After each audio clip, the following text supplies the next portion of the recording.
बात रखी जाए, तो इसके लिए मैं बिल्कुल तैयार हूँ। समन संघ का जो कंसेप्ट है, वो जुड़ना और जोड़ना, इकट्ठा होना, ये इसका मेन कंसेप्ट है। जब भारत का नाम महाभारत नहीं था, जम्मूद्वीप भी नहीं था, इंडिया भी नहीं था, तो उस समय समण भूमि पर रहने वाले लोग अपनी पहचान समण बताते थे। समणीय धर्म, समणीय सभ्यता, समणीय सभ्य समाज, समन्वय, समर संहति, भारत के बाहर दूर दूर तक लोगों के आकर्षण का बिंदु था। तब इस समर भूमि का एक नाम नहीं था।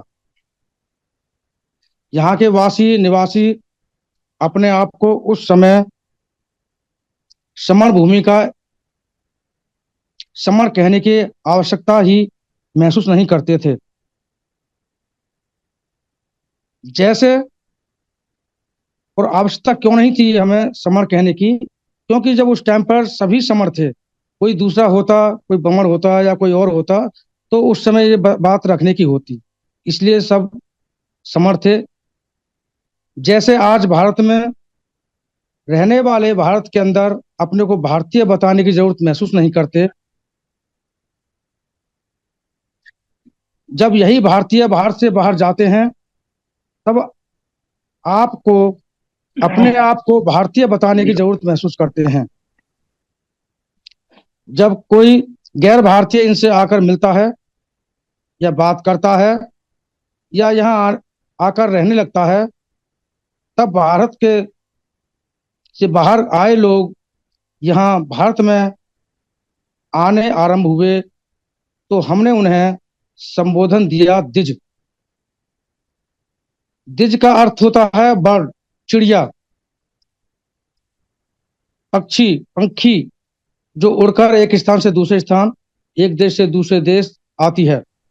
हमने बाहर से आए लोगों को दूसरा नाम दिया वमन।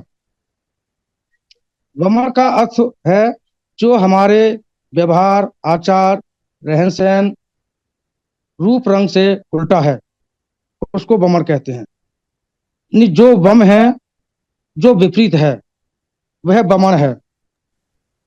तब हमें अपने आप को भी एक नाम, एक संबोधन देने की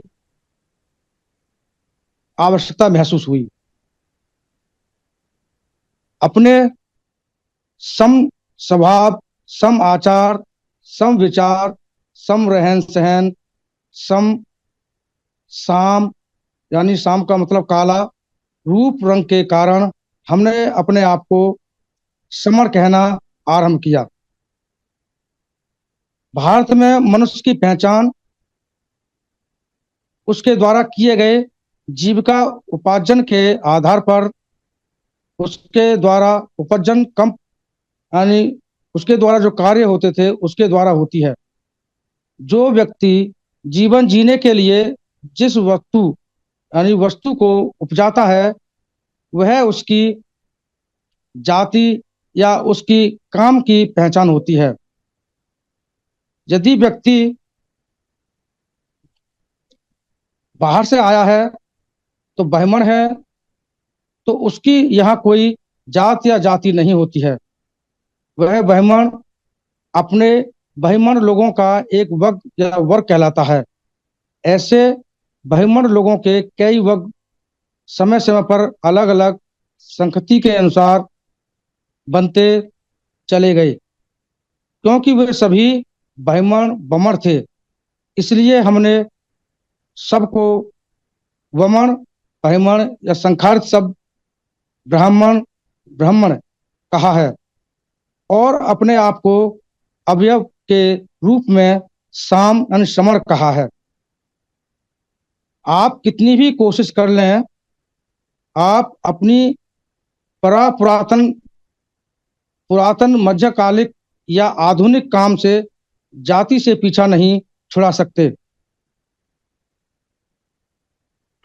यह आपके काम की पहचान थी और है, और हमेशा रहेगी। जात या जाति होना इस बात की गारंटी है कि आप इस देश भारत के पुराने महाभारत के मूल निवासी, जन्मजात निवासी हैं। यदि आज भारत में रह रहे हैं, किसी व्यक्ति के पास जात या जाति नहीं है और उसके पास वर्ग है या वर्ग है, तब वह व्यक्ति या व्यक्तियों का समूह कभी ना कभी भारत के बाहर से भारत में खाना पानी ढूंढते ढूंढते भारत में आया होगा। और सबसे बड़ी मजे की बात ये देखिए, बहुत ही सुंदर बात है कि हमारे जो इतने साम्यक यानी समणीय जो धर्म मानने वाले लोग थे, उनके आचार, उनका व्यवहार बहुत ही अच्छा रहा है। यानी कि समणीय धर्म मानने वाले सभी लोग नशा, शराब, गुटखा, तम्बाकू उपयोग नहीं करते थे, किसी प्रकार की चोरी नहीं करते थे, झूठ नहीं बोलते थे, जानवरों, लोगों को कष्ट पहुंचाने के लिए हत्या नहीं करते थे, व्यभिचार, दुराचार, पाप कम नहीं करते थे, मनुष्यों में छोटे बड़े का भेद नहीं करते थे, किसी का अपमान नहीं करते थे, किसी का शोषण नहीं करते थे, किसी को भूखा नहीं रहने देते थे, सभी मनुष्यों को बराबर मौका देते थे और किसी भी परिस्थिति में कितनी भी विपत्ति हो, उस समय भी समण एक दूसरे की बढ़ चढ़कर सेवा मदद करते थे। महिलाओं, बच्चों को अपने परिवार की बहन बेटी समझकर सांघिक भावना से देखभाल करते थे।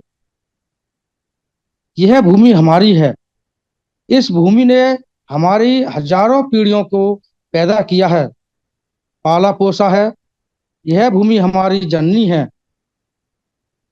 ऐसी भावना से हमेशा जय भव अणि का उद्घोष किया करते थे। जय जननी माता भूमि, वंदामी माता जननी, वंदामी माता, वंदामी धरा माता के उद्घोषों से इसको उद्घोषित करते थे। अपने समर संघ को दिन में 3 बार संघम नमामि करते थे। संघ सर्वोपरि होता है, संघ का आदेश सर्वोपरि होता है, संघ का आदेश माँ बाप के आदेश से भी बड़ा होता है। चाहे कोई कितना भी बड़ा या कितना भी छोटा हो, गरीब हो, अमीर हो, राजा हो, रंक हो, संघ में आदेश सबके लिए बराबर था।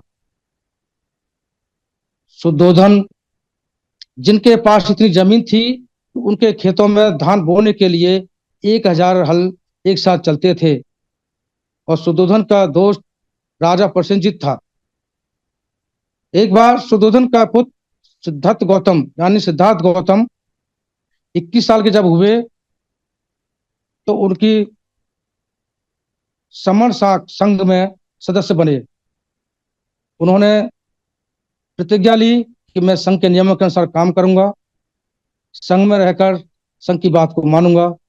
लेकिन एक समय ऐसा आया कि नदी के पानी के ऊपर एक झगड़ा हुआ और उस झगड़े में शाक्त संघ जो था, उन्होंने एक मीटिंग बुलाई और उन्होंने युद्ध की घोषणा की। जब सिद्धार्थ गौतम को बुलाया गया, उनको युद्ध के लिए तैयार करने के लिए कहा, तो उन्होंने मना कर दिया। मना कर दिया तो सिद्धार्थ गौतम को भी सजा दी गई और सजा थी देश निकाला। यहाँ ये सिद्ध होता है कि संघ के आदेश से बड़ा कोई नहीं, चाहे कोई कितना बड़ा राजा हो, कितना ही बड़ा अमीर हो, संघ के आगे सब बराबर हैं। संघ का आदेश सबको मानना होता है। समणों के बहुत सारे संघ गण व्यवस्था थी। समणों में नायक नायिका वाद नहीं था। समण सभी समण संघ में रहते थे। समण भक्ति को मानने वाले होते थे। समण काल्पनिक बातों को नहीं मानते थे। समण राजा से लेकर जगत गुरु बुद्ध से लेकर शुद्ध व्यापारी से लेकर जीवक चिकित्सक से लेकर कृषक किसान तक सभी काम समर करते थे। समर समरों ने कभी भी इतिहास में भीख नहीं मांगी। वे कभी भी याचक नहीं रहे। ये इतिहास पूरा गवाह है कि समर कभी भी याचक नहीं रहे। समणों की पहचान समर थी। श्रमण शब्द कभी भी समणों की जानकारी में नहीं था। श्रेय से बना कोई शब्द समणों ने कभी भी उपयोग नहीं किया। श्रेय से बने सभी शब्द समणों के नहीं हैं। ये संस्कृत किए हुए संस्कृत के शब्द हैं। समणों ने हमेशा एक दूसरे की मदद की, हमेशा एक दूसरे के साथ अच्छा व्यवहार किया, और अच्छा व्यवहार करते करते सामूहिक जो हमारी की पहचान थी, समणीय धम, उस धम में सभी एक साथ रहे। इन्हीं शब्दों के साथ मैं अपनी बात को विराम करूंगा। अगर मेरे शब्द में कहीं त्रुटि आई हो तो मैं संग से क्षमा चाहता हूँ। संग मुझे माफ करे, संग मुझे माफ करे, संग मुझे माफ करे। संघं नमामि, संघं नमामि, संघं नमामि। जय भीम, नमो बुद्धाय।